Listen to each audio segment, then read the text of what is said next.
नमस्कार दोस्तों, अगर आप इंडियन आर्मी, नेवी या एयरफोर्स से रिटायर हो गए हैं और आपके बच्चे अभी स्कूल या कॉलेज में पढ़ रहे हैं तो यह वीडियो सिर्फ आपके लिए ही है। सरकार आपके बच्चों की पढ़ाई के लिए हर साल 24,000 तक की आर्थिक मदद दे रही है और दो बच्चों के लिए यह रकम 48,000 तक पहुंच सकती है। और सबसे बड़ी बात, बहुत से एक्स सर्विसमैन इस योजना के बारे में अभी तक जानते तक नहीं है, अगर जानते हैं तो कार्रवाई नहीं करते। तो आज मैं आपको पूरी जानकारी दूंगा कि योजना क्या है, कौन इसके पात्र हैं, कैसे आपको आवेदन करना है, सब कुछ एकदम सरल भाषा में जानते हैं। चलिए शुरू करते हैं मेरे दोस्तों। इस योजना का नाम है केंद्रीय सैनिक बोर्ड शिक्षा सहायता योजना।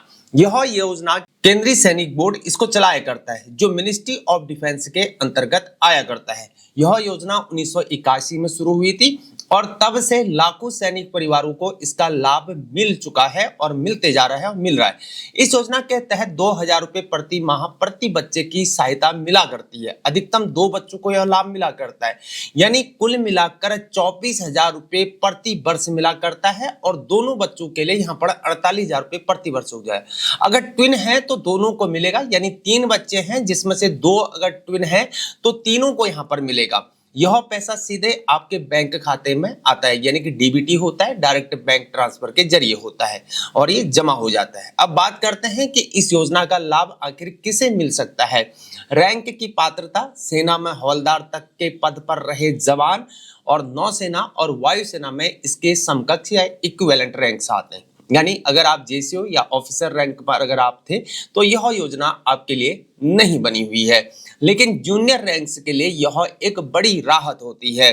बच्चों की पात्रता क्लास 1 से लेकर कक्षा 12 तक पढ़ने वाले बच्चे, ग्रेजुएशन, अंडर ग्रेजुएट कर रहे बच्चे, अधिकतम 2 बच्चों तक, ट्विन होगा तो तीनों को मिलेगा, यानी कि ट्विन मिलता है। विधवाओं के लिए विशेष प्रावधान होता है। अगर किसी वीर जवान की शहादत अगर हो जाती है या वो गुजर जाते हैं या शहीद हो जाते हैं तो उनकी विधवा पत्नी भी इस योजना का लाभ ले सकती है, या विधवा हो तब भी ले सकती है। और वे 2 साल के पोस्ट ग्रेजुएट डिग्री कोर्स के लिए भी सहायता पाने के पात्र होते हैं। इंपॉर्टेंट है। अब एक जरूरी बात है कि कौन से कोर्स इस योजना में शामिल है और कौन से नहीं होते हैं। शामिल होते हैं इसमें कक्षा 1 से लेकर कक्षा 12 तक की स्कूल की जो पढ़ाई करने वाले उनको मिलता है। ग्रेजुएशन यानी बीए, बीकॉम, बीएससी जैसे जो भी अंडर ग्रेजुएट डिग्री होते हैं उनको मिलता है। और विधवाओं के लिए पोस्ट ग्रेजुएट डिग्री कोर्स के लिए 2 साल का मिलता है। ये सब शामिल है। और शामिल कौन से नहीं है, इंजीनियरिंग वालों को नहीं मिलता, मेडिकल नहीं मिलता, एमबीए और अन्य कोई भी प्रोफेशनल कोर्सेज होते हैं उनको नहीं मिलता। लेकिन घबराना नहीं है, इन सारे प्रोफेशनल कोर्सेज के लिए PMSS यानी कि प्राइम मिनिस्टर्स स्कॉलरशिप स्कीम अलग से इसमें उपलब्ध होती है।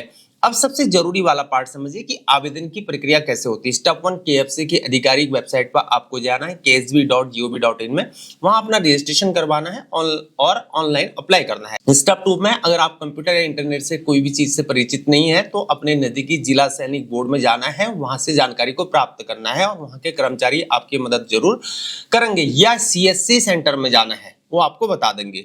स्टेप 3 आपके आवेदन की जांच जो होती है वो GSB और स्टेट सैनिक वेलफेयर ऑफिस इसको करता है। स्टेप 4 में KSB द्वारा आवेदन मंजूर हो जाने के बाद पैसा सीधे जो होता है हमारे बैंक खाते में डीबीटी के जरिए भेज दिया जाता है। आवेदन के समय आपको कौन कौन से दस्तावेज हैं उनको तैयार रखना है। डिस्चार्ज बुक को रखना है, सर्विस डॉक्यूमेंट्स रखने हैं, ESM आइडेंटिटी कार्ड जो होता है उसको रखना है, विडो का आइडेंटिटी कार्ड है तो वो रखना है, आधार कार्ड रखना है और बच्चे की जो भी एजुकेशनल मार्कशीट होती है, स्टंप लगा हुआ मार्कशीट, साइन किया हुआ मार्कशीट वो चाहिए। बैंक पासबुक चाहिए, सेल्फ सर्टिफिकेशन या डिक्लेरेशन फॉर्म चाहिए। सेल्फ डिक्लेरेशन का जो सर्टिफिकेट है उसे कैसे भरना है, जैसे लिखना है, मैंने अंग्रेजी में लिखा है, आप हिंदी में भी लिख सकते हैं। आई सर्विस नंबर, अपना नंबर लिखना है, रैंक लिखना है, नेम लिखना है। Here bye certified that not taken any money on grant for the state in the front of children education allowance for my son या डॉटर, जो भी है आपके बच्चे या बच्चे का नाम, वाज स्टडीड इन क्लास 7, कोई भी क्लास है आपकी, पुराना वाला क्लास है, ठीक है ना, प्रीवियस एकेडमिक ईयर जो होता है 2025-26 यानी कि पुराना हो गया, and presently got promoted to class 8 यानी कि नेक्स्ट क्लास जो हो गया 9th 10th जो भी चल रहा है आपका एकेडमी ईयर 2026-27 वाला चलेगा। एट जो भी स्कूल में पढ़ रहा है उस स्कूल में, from home the application for education allowance is which side submitted, इस साइड डेट डालना है, उस side signature of individual, number लिखना है, रैंक लिखना है, रैंक जो भी लिखेगा X आगे लगाना, X हवलदार ऐसे करके लिखना है, X सार्जेंट, ठीक है ना। नेम लिखना, अपना नाम लिखना है और नेम एंड एड्रेस में आपका जो है नेम आ जाएगा, नीचे आपका विलेज, पोस्ट ऑफिस, तहसील, डिस्ट्रिक्ट, पिन और मोबाइल नंबर जो भी है वो सारा मेंशन आपका हो जाएगा। एक जरूरी बात, हालांकि सरकार ने इसे 2,000 रुपए प्रति माह की घोषणा कर दी है, लेकिन अभी तक केएसबी की जो आधिकारिक वेबसाइट पर मेंशन है वो अभी 1,000 रुपए प्रति माह ही दर्ज दिखाया गया है। इसलिए कोई भी आवेदन अगर आप करते हैं तो उससे पहले ksb.gov.in पर जाकर जो भी न्यू जानकारी है उसको जरूर चेक करें। दोस्तों, जो हमारे जवान होते हैं उन्होंने देश के लिए अपना सर्वोच्च लगा दिया है, ऐसे में यह हमारी रिस्पॉन्सिबिलिटी कि हम उनके परिवारों तक जो भी है सरकारी योजनाओं की जानकारी को जरूर पहुंचाएं।